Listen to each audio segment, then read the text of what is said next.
سلام دوستان، امروز قراره که قسمتی از دستورزبان فارسی متوسط اول رو براتون بررسی کنم. اما نکات امروز: نهاد، مفعول، متمم و فعل. خب دوستان، ما یه مثالی در اینجا داریم که میخوایم این 4 تا اجزا رو داخل این جمله بررسی کنیم. مثال: علی کیفش رو به مدرسه تحویل داد. خب معمولا اون رکن اولی که قرار میگیره در اصل شخص یا چیزی هستش که میخواد یه کاری رو انجام بده، یعنی نقش فاعلیت هم داره.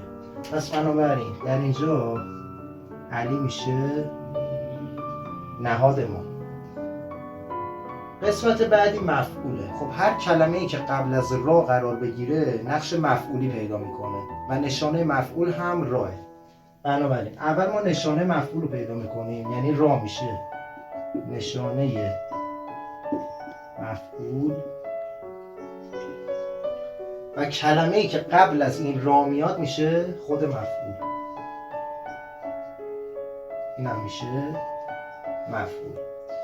اما نقش بعدی که میخوایم بررسی کنیم متممه. متمم چند تا نشانه داره دیگه.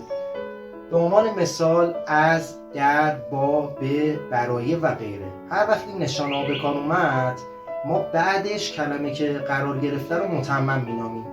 خب در اینجا یکی از نشانه‌های متمم اومده، یعنی ما به که در اینجا داریم بهش میگیم نشانه متمم. این نشانه متمم کلمه‌ای که بعد از این به قرار میگیره میشه نقش متممه، یعنی مدرسه خودش میشه متمم. و در نهایت فعل. خب ما انواع مختلفی از فعل ها رو داریم، اما فعلی که در اینجا داریم فعل معلومه، یعنی فعلی که آشکاره و به راحتی پیدا میشه.